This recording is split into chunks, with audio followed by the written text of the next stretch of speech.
અને કલાકાર છે નેહા સુથાર. વિજાપુરની ફુદેડા બેઠક પર ભાજપે ટિકિટ આપી છે.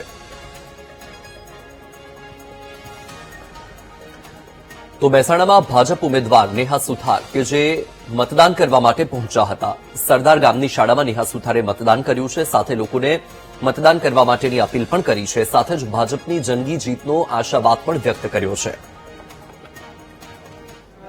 બસ એટલું જ કહીશ કે મતદાન કરવું એ મારી ફરજ છે. એટલે આ લોકશાહીના પર્વમાં બધાને મારી નમ્ર અપીલ છે કે તમે બધાએ વોટિંગ કરો અને આમાં ભાગ લો. બેન, આપ જે કલાકાર છો, ગુજરાતના સારા ખ્યાતનામ, તો આપને ચૂંટણી લડવાનું ક્યાંથી મન થયું?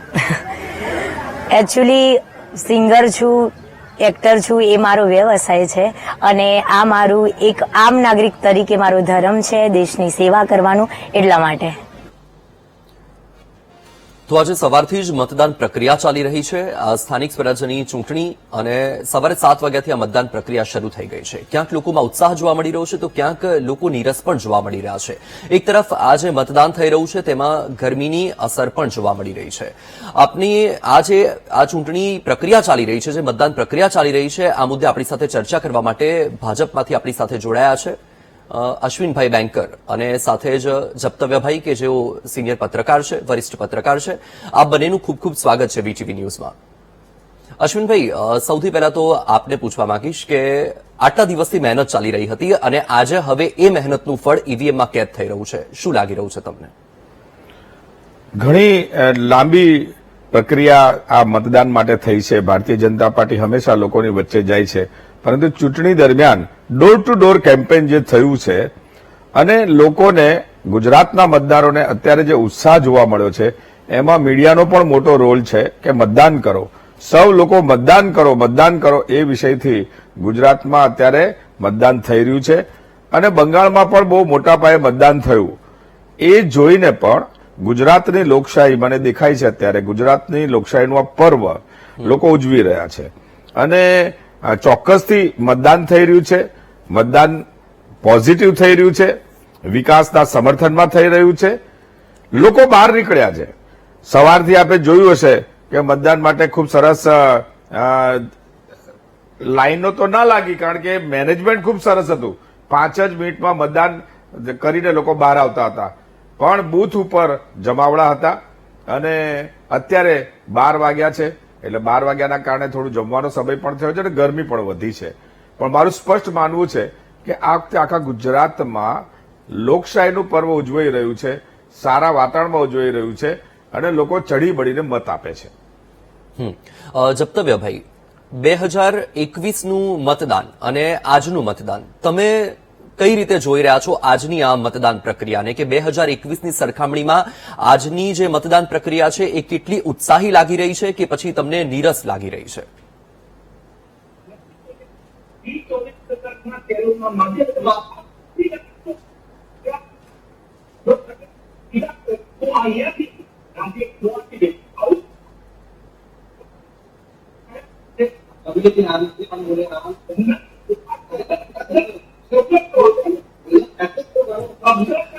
જી, જપ્તવ્યભાઈ, તમારા ઓડિયોમાં કંઈક સમસ્યા સર્જાઈ લાગે છે.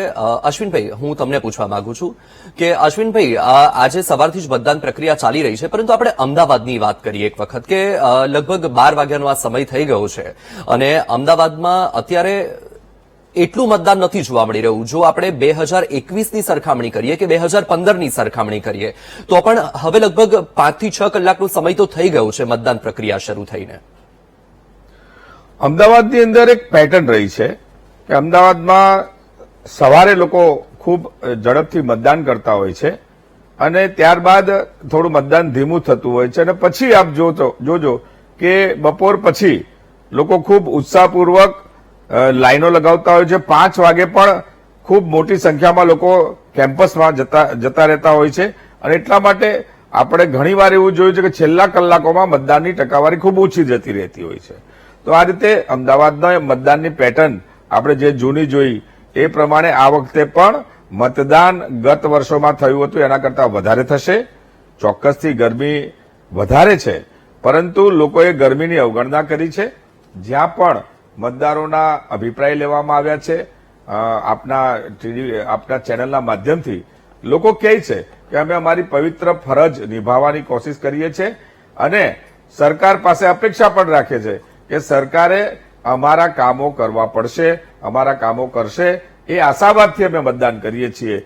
એટલે એમની પવિત્ર ફરજ નિભાવવા માટે ગુજરાતનો મતદાર બહાર નીકળ્યો છે અને સાથે સાથે અપેક્ષા પણ છે કે ભાઈ એવી સરકાર કે જે અમારા જે પણ નાના મોટા કામ છે એ કરે.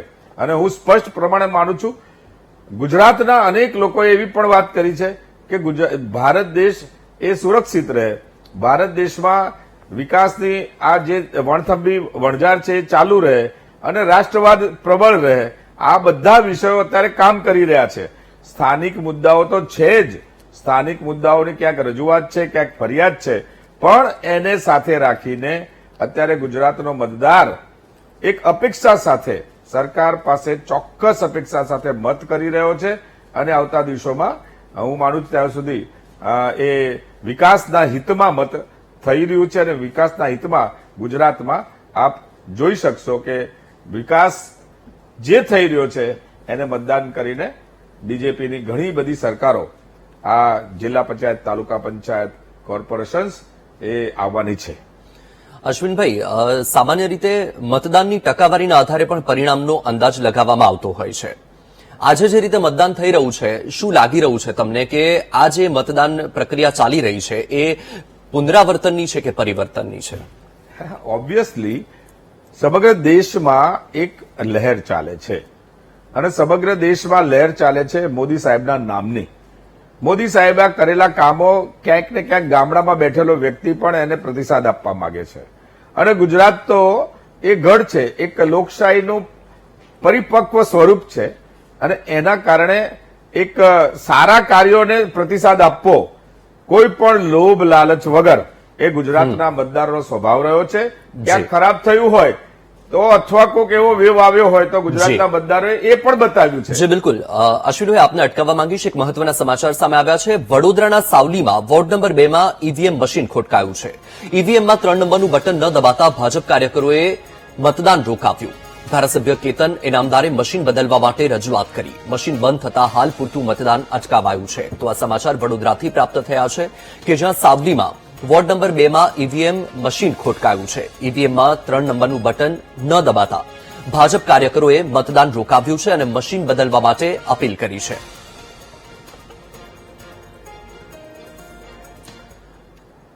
તો આપણે ચર્ચાને ફરીથી આગળ વધારીએ. જપ્તવ્યભાઈનો મત પણ જાણીએ. જપ્તવ્યભાઈ, શું લાગી રહ્યું છે તમને 2021ની સરખામણીમાં આજે જે મતદાન પ્રક્રિયા ચાલી રહી છે એને તમે કઈ રીતે જોઈ રહ્યા છો? સમજો સામાન્ય રીતે 5 વર્ષ બાદ જયારે નાગરિકને પોતાના મતાધિકારનો તક મળે છે ત્યારે સ્વાભાવિક છે કે તેમનામાં ઉત્સુકતા તો હોય છે. પરંતુ છેલ્લા 5 વર્ષ દરમિયાન જે પ્રમાણે રાજકીય પક્ષો, ચૂંટાયેલા પ્રતિનિધિઓ અને તંત્ર દ્વારા તેમને સુવિધાઓ આપવામાં આવે છે તેના આધારે તેઓ કદાચ આજના દિવસે કેટલા પ્રત્યક્ષ અને પરોક્ષ રીતે આ ચૂંટણી માટે રસ ધરાવે છે એ સવારથી અત્યાર સુધીના આંકડા જોઈને સમજી શકાય છે.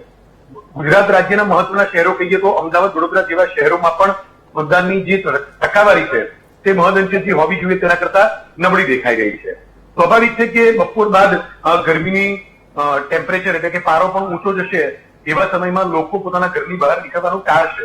જે પ્રમાણે છેલ્લા કેટલાક દિવસની ગરમી પડી રહી છે આપણે સૌ જાણીએ છીએ કે આ ગરમીની અસર બપોરે વધતી જાય છે અને મોડી સાંજ એટલે અંધારું થયા પછી પણ અસર વર્તાતી હોય છે. તેવામાં 6 વાગ્યા સુધીના મતદાનના સમયને આપણે જો તાકીને જોઈએ તો સ્વાભાવિક છે કે સવારથી બપોર સુધીના જે આંકડા છે એ આંકડામાં બપોર બાદ વધારો દેખાશે તેવી અપેક્ષા રાખવી કદાચ અત્યારે ઠીક નથી. પરંતુ આશા રાખીએ કે રાજ્યની લોકશાહીનું જયારે પર્વ છે, સ્થાનિક સ્વરાજની ચૂંટણી છે, તેવામાં જે હાલ આંકડા દેખાયા છે તે આંકડામાં વધારો થાય. સ્વાભાવિક છે કે આપણે અપેક્ષા રાખીએ છીએ કે ગ્રામ્ય વિસ્તારમાં મતદાનની ટકાવારી કયા અંશે પહોંચશે તે પણ જોવાનું મહત્વનું છે. ત્યારે સવારથી જે પ્રમાણે મેં આંકડા જોયા તે પ્રમાણે ડાંગ, નર્મદા, ડેડિયાપાડા આવા વિસ્તારમાં જે આંકડા છે મતદાનની ટકાવારીના તે શહેરી સરખામણીએ વધારે દેખાઈ રહ્યા છે. સમજવાની જરૂર છે કે બુદ્ધિશાળી અને ભણેલો વર્ગ જો શહેરમાં રહેતો હોય તો તે કદાચ આ ગરમીની ટેમ્પરેચરના પારાને કદાચ સાઈડ પર રાખી અને મતદાન માટે બહાર નીકળે અને જો મતદાનની ટકાવારી વધતી દેખાય તો નવાઈ. જી. સમાચાર જૂનાગઢથી પ્રાપ્ત થયા છે કે જ્યાં જૂનાગઢના કેશોદમાં વોર્ડ નંબર 7માં નિયમનો ભંગ થયો. ચૂંટણી દરમિયાન મતદાન મથકનો વિડીયો વાયરલ થયો છે. મતદાર આપને મત આપતો હોવાનો વિડીયો સામે આવ્યો. મતદાન મથકમાં મોબાઈલનો પ્રતિબંધ છતાં નિયમનો ભંગ થયો. વિડીયો વાયરલ થતા ચૂંટણી પંચ હરકતમાં આવ્યું છે. કેશોદ ડેપ્યુટી કલેક્ટરે તપાસના આદેશ આપ્યા છે. તો જૂનાગઢથી આ સમાચાર પ્રાપ્ત થયા છે. કેશોદમાં વોર્ડ નંબર 7માં નિયમનો ભંગ જોવા મળી રહ્યો છે. વધુ માહિતી આપી રહ્યા છે સંવાદદાતા જય વિરાણી. જય, કેશોદમાં નંબર 7 વોર્ડમાં મોબાઈલ ફોનનો એક વિડીયો વાયરલ થયો છે કે જેમાં આપને મત આપી રહ્યા હોય તે પ્રકારનું કેમેરામાં કેદ કરવામાં આવ્યું છે. સવાલ એ થઈ રહ્યો છે કે જ્યારે મતદાનનો ઉપયોગ કરવામાં આવે છે ત્યારે ત્યાં મોબાઈલ એલાઉડ જ નથી, તો કેવી રીતે મોબાઈલ લઈને ત્યાં મત આપવા માટે ગયા હોય કોઈ? જી, ચોક્કસથી જણાવી દો કે જુનાગઢ જિલ્લામાં જિલ્લા પંચાયત, તાલુકા પંચાયત અને ખાસ કરીને કે કેશોદ નગરપાલિકાની જે ચૂંટણી ચાલી રહી છે તેમાં વોર્ડ નંબર 7માં કે જે મતદાન મથકનો એક વિડીયો વાયરલ થયો છે. જોવાનું રહ્યું કે જે મતદાન મથકમાં જે મોબાઈલ પ્રતિબંધ છે છતાં પણ એક વિડીયો વાયરલ થયો છે. આ નિયમોનો ભંગ થતો હોય જે વિડીયો છે. હાલ તો જે સુરક્ષાને લઈને પણ સવાલ ઉઠ્યા છે, કેમ કે મોબાઈલ લઈ જવાનો પ્રતિબંધ છે છતાં પણ આ મોબાઈલ લઈ જવામાં આવ્યો છે અને એક વિડીયો ઉતારવામાં આવ્યો છે. હાલ તો આ વિડીયો સામે આવ્યો છે અને ચૂંટણી તંત્ર આકરી હરકતમાં આવ્યું છે અને કેશોદ ડેપ્યુટી કલેક્ટર દ્વારા આ તપાસના આદેશ આપવામાં આવ્યા છે. જી, બિલકુલ જય, માહિતી બદલ આભાર.